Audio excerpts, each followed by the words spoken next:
Sweating. Okay, sweating is a normal, process that everybody experience. As you are a normal human being, you take water, you eat, by all means, you sweat. But we have some individuals there, they sweat more than others just because their gland that is responsible for producing what sweat, they are very sensitive that any small exercise or anything that you do, they will start what you start sweating. Okay. And apart from that too, some people they take a lot of water. The reason why what people sweat a lot. And also certain underlying health condition can make you sweat continuously.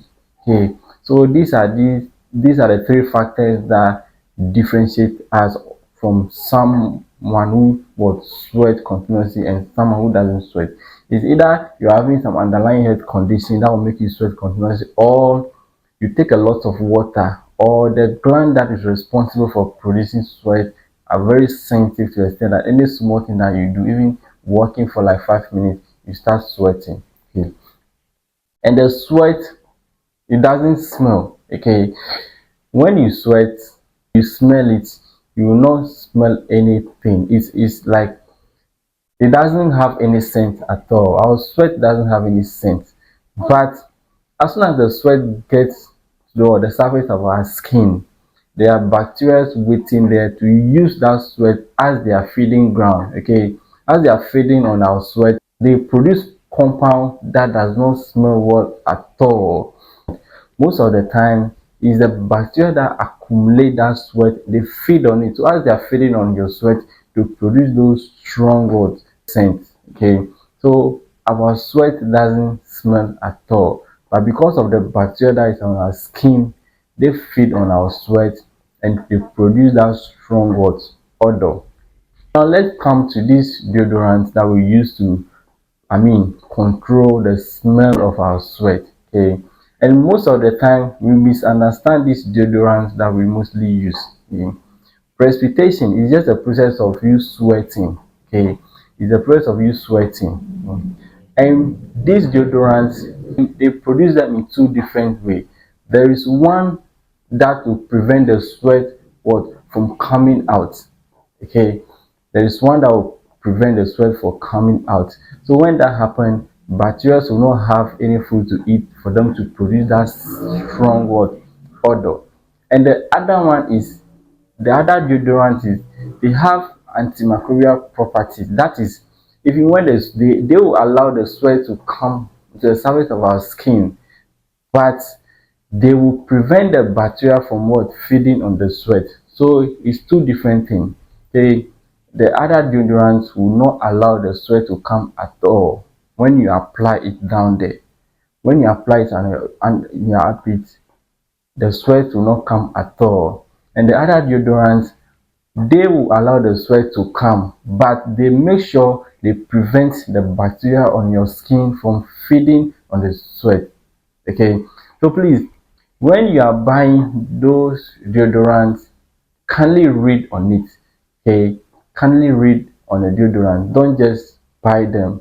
Okay, the one that stop the sweat from coming, they contain aluminium. They contain aluminium. For that one, they will combine with other. When you apply, it will get inside your skin and combine with other molecules and water to stop your sweat gland from releasing sweat. And the other deodorants, they will allow the sweat to come onto the surface of your skin but prevent the bacteria from feeding on the sweat. So the other one have antimicrobial property. Okay, when you apply it, they will not allow the bacteria to feed on your sweat. Thereby there will not be any production of that strong odor that you mostly smell from someone when the person is passing.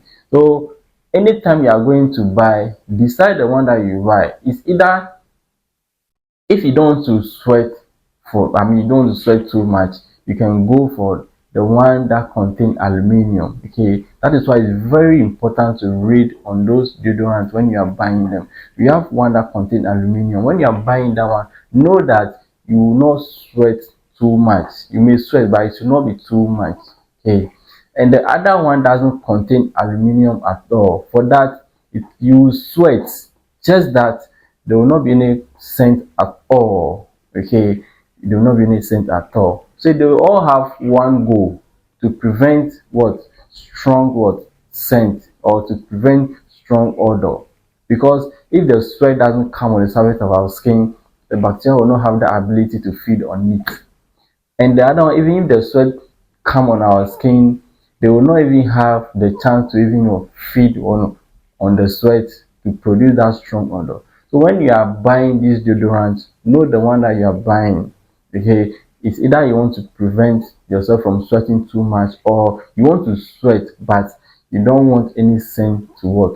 To come on it, or you don't want any scent around you. Please, when you are going to buy this deodorant, read on it before you buy.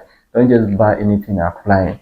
And another thing is, the active ingredient that they use to manufacture these deodorants, some people they are allergic to it.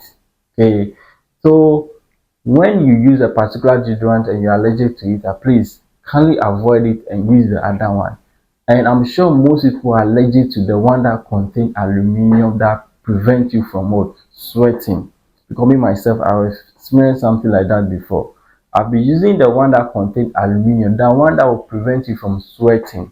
When you keep using it, you may have some you may have some rashes or something coming down from what? Your armpit. So please, some of them, they can trigger allergic reaction. So know the one that is good for you and the one that is not good for you.